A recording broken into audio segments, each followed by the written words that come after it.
Hey guys, Kapper here, and you are not going to believe what I am considering doing.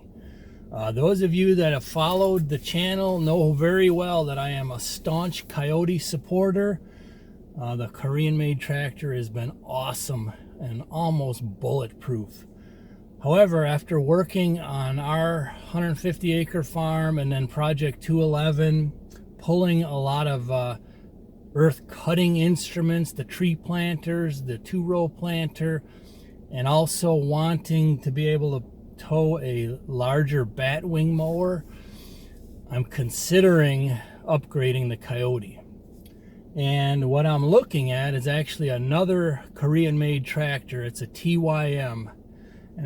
This is all, I'm just keeping you guys in the loop behind the scenes of kind of what I'm thinking. I mean, I'd have a lot of finagling to do financially, and then I'd have to sell the Coyote, of course, and I still owe 2 or 2.5 years on it.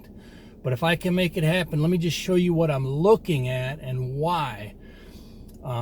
This is a 65 horse, but it grosses at 67 horse. So that alone over the Coyote is about, I think, a 12-ish% increase. But yes, get this, it's also a shuttle. I love the hydro, don't get me wrong, but nobody makes a larger hydro. So when you go from a hydro to a shuttle, you're going to gain more power just in the transmission. I think this has 24 gears. So between the 12-ish% on the motor size and the additional power on the shuttle, I think I'll gain probably around 25% more usable power. But let me just show you this thing. I am going to test drive it. I'll go into detail at the options, but this is kind of just a sneak peek. Don't know if I'm totally nuts. Well, yes, half the time I am anyways, but let's check out this TYM really quick for your sneak peek.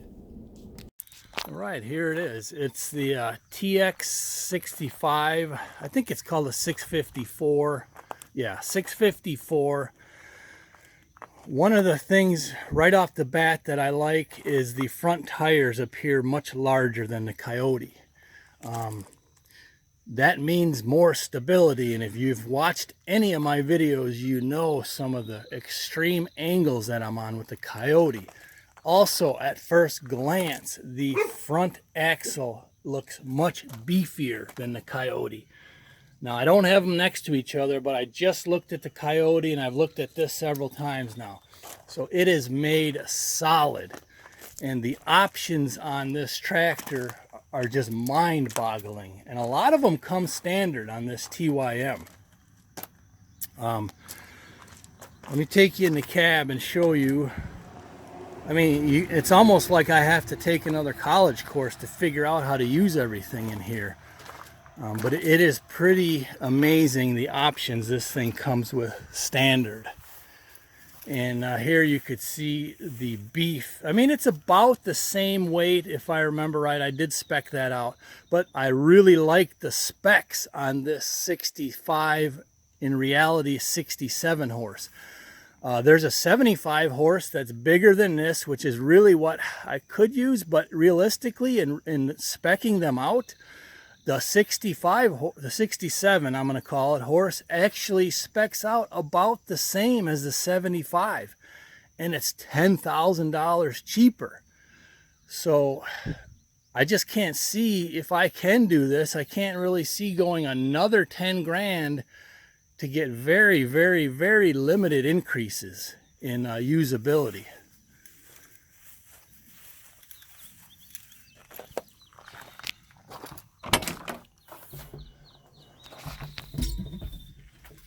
All right, so a lot of things were well thought out in this one, as well as the Coyote. But geez, some of the options here, and I'd have to learn. I mean, I know how to drive a shuttle tractor. I've driven them before. I've actually owned a couple of them. I think I've owned one shuttle, 2 John Deeres, then the Coyote. But it looks like it has 4 ranges. And the hydraulics, the rear hydro setup already I like, because one has a detent where you can lock in for like a log splitter or like my tree spade. And the other one is just an open close.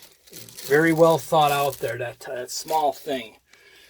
Yeah, gee, where do I even start? This is another real key feature. Old Gary. Gary just WhatsApped me. Yeah, Gary's the guy from Nottingham, and he just bought a Coyote shuttle.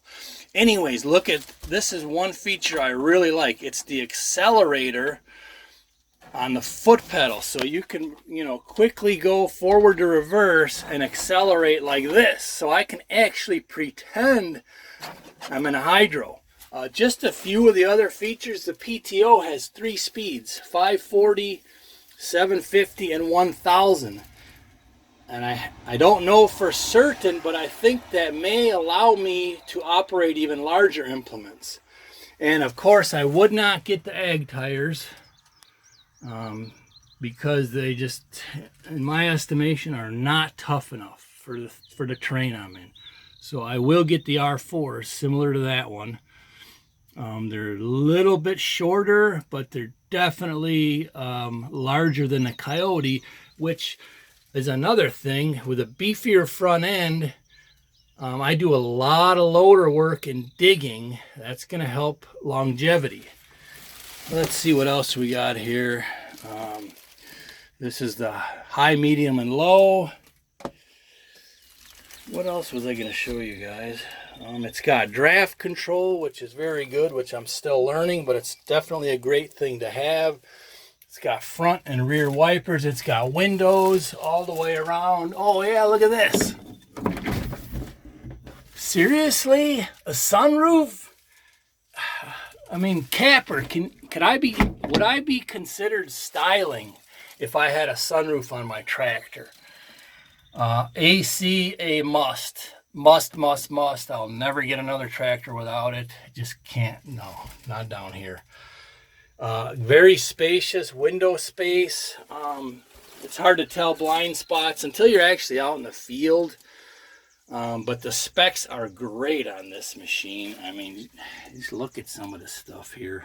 I'd have to figure out what everything exactly is. I would get the better of the 2 shuttles. There's 2 different kind of shuttles. There's like a power shuttle and a synchro shuttle. Whichever one is the better one, I forget, so I don't want to speak out of turn. But the better one is the one I would get, which basically you just kind of flip it back and forth, forward to reverse, without even having the clutch. So that would definitely be a plus. So I'm just saying, stay tuned. Oh man, at Kenwood. Stay tuned and follow me and see if I can possibly make this thing happen. Oh, I like all the vents around the back too. I really like these bigger vents.